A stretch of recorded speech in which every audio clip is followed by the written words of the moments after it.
Hello, my dear students. How are you all? Taking care of yourselves?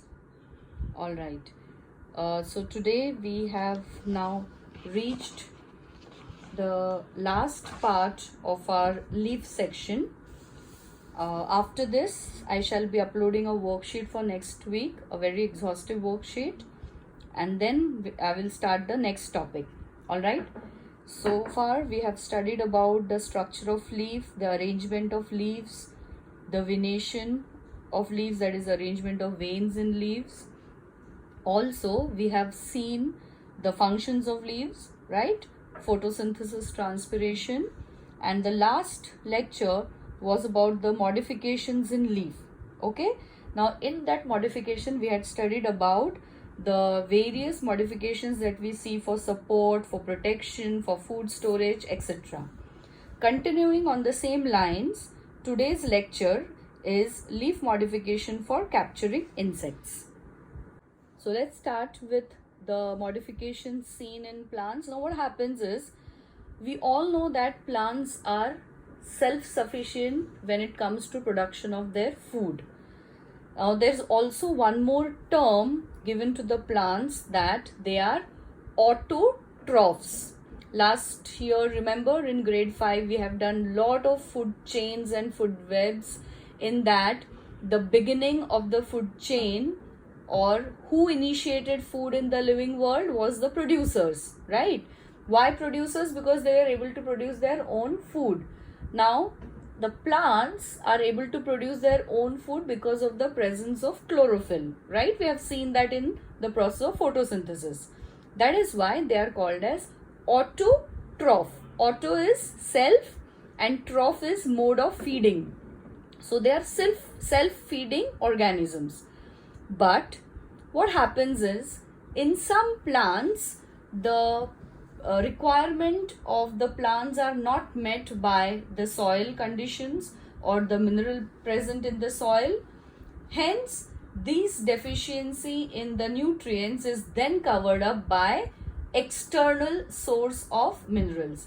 And what are these possible external source of minerals? They are nothing but the insects. All right. So certain plants in this world are also insectivorous plants. They are also called as carnivorous plants. Why carnivorous? Because they eat other organisms. That is why carnivorous.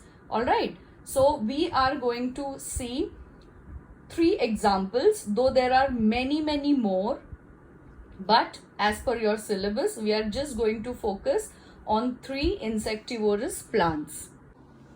So the first one that we are going to see is pitcher plant. All right. Now the word pitcher means what? Pitcher is nothing but a container, a jug, right? So you can see the structure here and look at the shape. It appears like some kind of jar, some kind of pitcher, and this is the lid. Okay, so this is completely a modified leaf. You can see that it's a normal plant. Okay, and from the plant itself the leaf is also coming out, and the other leaf has got modified to form the shape of the pitcher.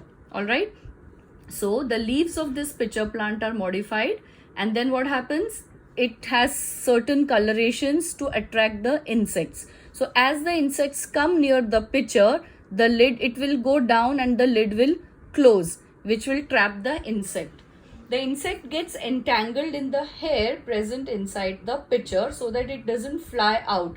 And usually either they are hairy in structure as in pitcher plant, or they have a sticky glue like secretions within them, so that the insects will get stuck to the to the leaf. You know, whatever modification is there, the insect will get stuck.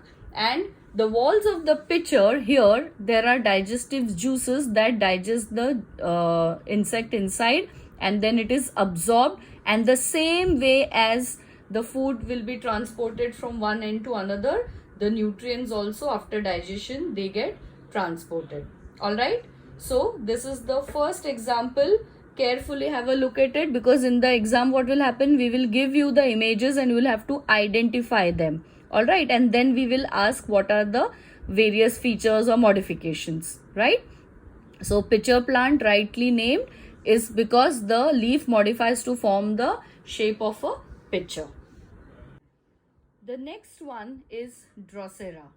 Now the leaves of Drosera plant are modified into spine-like hair that are spread all around the leaf, and you can see that there are red dots.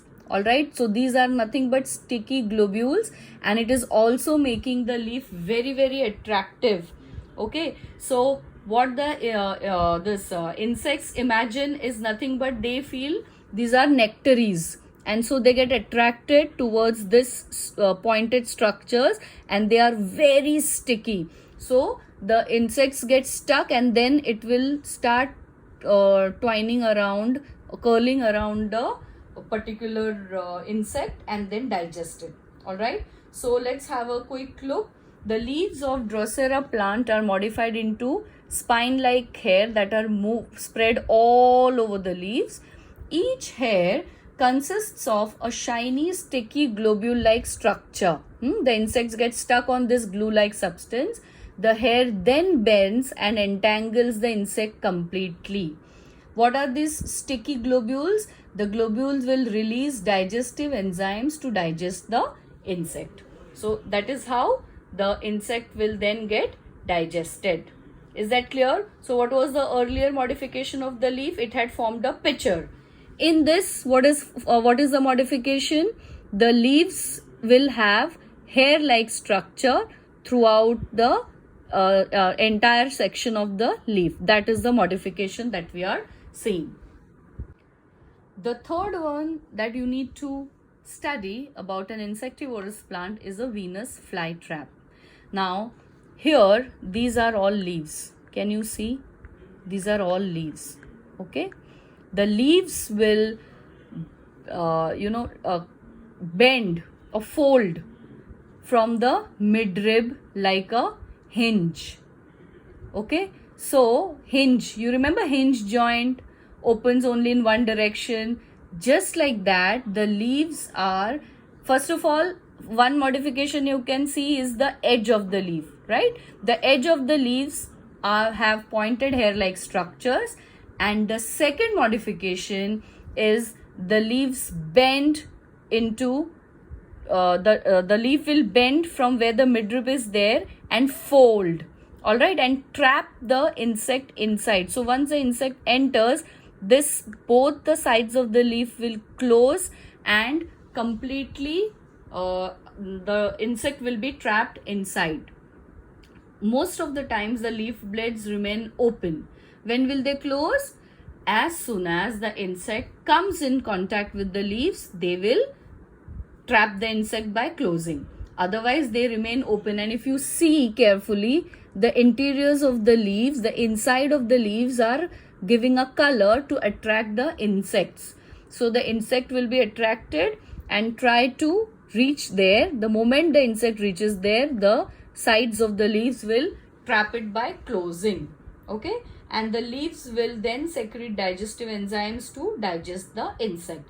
In all the three cases, you realize that the insect has to be digested just the way it is digested in the animal body. Just as we secrete digestive enzymes, even the leaves will have to secrete the digestive enzymes so that the leaves will the insect will get digested, and then the digested nutrients will then be absorbed by the leaves for the benefit of the plant. All right, so that is all about the modification of leaf for capturing insects or insectivorous plants. And why is the plant turning insectivorous? Because it lacks in particular minerals in the soil where it is growing, hence the need to get more nutrients from animal sources, right? And what are the three examples that you have studied today? One is pitcher plant, where the leaves modified to form a pitcher or a jug like structure. The second one is Drosera, or it is also sundew, because the sticky globules look like the dew on the leaves. And the third one was Venus flytrap. Okay, let's proceed now further to the last part of the leaf, that is reproduction in leaves. We shall see how the leaves help in the plants to reproduce, and that is what we are going to see in this particular example, reproduction in leaves. Now it is called as vegetative reproduction. Why vegetative? Because the parts that are responsible for reproduction in plants are usually the flowers and fruits. So basically it is the flowers which will then get converted into a fruit, and that is how the plants reproduce. But those plants which do not have flowers, or even if they have flowers but they are not utilizing the flowers to help in reproduction, rather they are taking help of the stem, the leaves, the roots for reproduction, that type of reproduction is called as vegetative reproduction, because those are the vegetative parts of the plants which are helping in the reproduction. So in vegetative reproduction, what happens? It's a type of reproduction in which new plants are produced from roots, stems, leaves and buds, but definitely not flowers. So other than flowers, the remaining parts of the plants, if they are responsible for reproduction, we call them as vegetative reproduction. Did you get that? Okay. So the example that we are going to study is Bryophyllum. Alright. Now it is also called as sprout leaf plant because the leaves are shown to give rise. So you can see that there are small pointed structures here. They are the notches where the plants will develop from buds. So here the buds will form, and that is how the new plant will develop. So Bryophyllum has buds in the margins of the leaf, and from there the new plants are born or formed. So I have zoomed in the structure. Now these are the buds. Alright, so you can see here clearly those black dots are nothing but the buds. Okay, I hope you can see the black dots. Now the buds will help in giving rise to a new plant, and as they fall on the soil, they will then grow up into individual plants. Alright, so that is about vegetative reproduction by leaf in Bryophyllum. I expect you to learn this word Bryophyllum. Alright, it's important, and don't make a mistake in the spellings, because now as you're growing older, you're going to higher classes, your marks will be deducted for spelling errors, if especially it is the spelling error is done in objective answers. Like if it is a fill in the blank and you make a spelling error, the board actually gives 0. It's not half mark cut, but it's 0. Though since you had just begun giving your assessments, exams, we have not deducted marks, but eventually now this year onwards will be little stricter. So you have to work on your spelling errors, and now that you're getting a lot of time, you are supposed to utilize it by reading up lot of things. Students, the more you read, the more you polish up your vocabulary, you increase your vocabulary, and also you minimize on your reading spelling errors. Alright, the more you see the word, you will register it and you will remember it.